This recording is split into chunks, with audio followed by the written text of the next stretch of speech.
ನಮಸ್ಕಾರ ಸ್ನೇಹಿತರೆ, ಎಲ್ಲರಿಗೂ ಲಕ್ಷ್ಮೀ ದೇವಿಯ ಒಂದಿಷ್ಟು ಮಾಹಿತಿಯನ್ನು ತಿಳಿದುಕೊಳ್ಳೋಣ.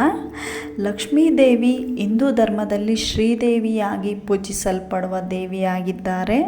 ಅವಳು ಧನ, ಐಶ್ವರ್ಯ, ಸೌಭಾಗ್ಯ ಮತ್ತು ಸಮೃದ್ಧಿ ದೇವಿಯಾಗಿದ್ದಾರೆ. ಭಾರತದಲ್ಲಿ ಲಕ್ಷ್ಮಿಯ ವಿಭಿನ್ನ ರೂಪಗಳಲ್ಲಿ ಪೂಜಿಸಲ್ಪಡುತ್ತವೆ.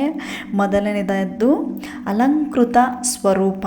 ಲಕ್ಷ್ಮೀ ದೇವಿ ಸರ್ವ ಸೌಂದರ್ಯ ಮಹಿಮೆಯಾಗಿದ್ದು ಚಿನ್ನದ ಬಣ್ಣದ ವಸ್ತುಗಳಲ್ಲಿ ಹೊಳೆಯುವ ಆಭರಣಗಳಲ್ಲಿ ಅಲಂಕರಿಸುವ ರೂಪದಲ್ಲಿ ಕಾಣಿಸುತ್ತಾಳೆ. ಎರಡನೇದು ಕಮಲಾಸಿನಿ. ಕಮಲದ ಮೇಲೆ ಕುಳಿತಿರುವ ಸ್ವರೂಪ. ದೇವಿ ಕಮಲದ ಮೇಲೆ ಕುಳಿತಿರುತ್ತಾರೆ ಮತ್ತು ಕೆಲವೊಮ್ಮೆ ಕಮಲವನ್ನು ಕೈಯಲ್ಲಿಯೂ ಹಿಡಿದಿರುತ್ತಾರೆ. ಇದು ಶುದ್ಧತೆ, ವೈಶವ ಮತ್ತು ಆಧ್ಯಾತ್ಮಿಕ ಶಕ್ತಿ ಕಾಣಿಸುತ್ತದೆ. ಮೂರನೇದಾಗಿ ಚತುರ್ಭುಜ ಸ್ವರೂಪ. ಲಕ್ಷ್ಮಿಗೆ ಸಾಮಾನ್ಯವಾಗಿ 4 ಭುಜಗಳಿರುತ್ತವೆ. ಪ್ರತಿ ಭುಜವು ಧರ್ಮ, ಅರ್ಥ, ಕಾಮ, ಮೋಕ್ಷವನ್ನು ಅದು ತಿಳಿಸುತ್ತದೆ. 4ನೇದಾಗಿ ಗಜಲಕ್ಷ್ಮಿ ಸ್ವರೂಪ. ಲಕ್ಷ್ಮೀದೇವಿಯ ಪಕ್ಕದಲ್ಲಿ 2 ಗಜ ಆನೆಗಳು ಇರುತ್ತವೆ. ಇದು ರಾಜಕೀಯ ಶಕ್ತಿ ಮತ್ತು ಐಶ್ವರ್ಯವನ್ನು ಸೂಚಿಸುತ್ತದೆ. 5ನೇದಾಗಿ ಅಷ್ಟಲಕ್ಷ್ಮಿ. ಲಕ್ಷ್ಮೀದೇವಿಯನ್ನು ಅಷ್ಟಲಕ್ಷ್ಮೀ ದೇವಿ ಎಂದು ಕರೆಯುತ್ತಾರೆ.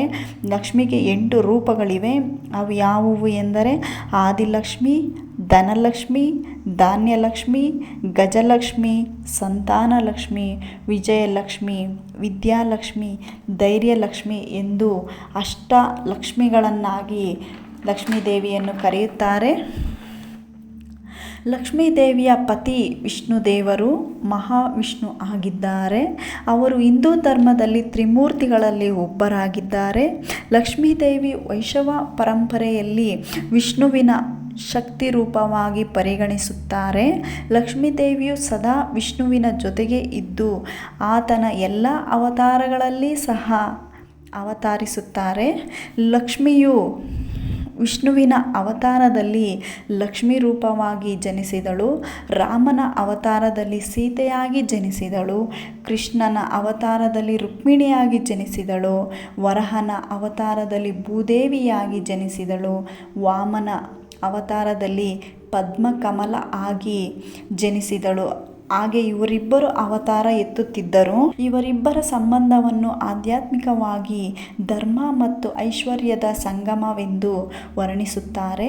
ಲಕ್ಷ್ಮೀದೇವಿಯು ಭಕ್ತರಿಗೆ ಸಂಪತ್ತು ಹಾಗೂ ಧರ್ಮ ಮಾರ್ಗದಲ್ಲಿ ಯಶಸ್ಸನ್ನು ನೀಡುವ ದೇವಿಯಾಗಿದ್ದಾರೆ. ಪಾಲ ಸಮುದ್ರದ ಮನೆತನದಲ್ಲಿ ಲಕ್ಷ್ಮೀದೇವಿ ಹುಟ್ಟಿದಂತೆಯೇ ಪುರಾಣಗಳಲ್ಲಿ ತಿಳಿಸುತ್ತಾರೆ.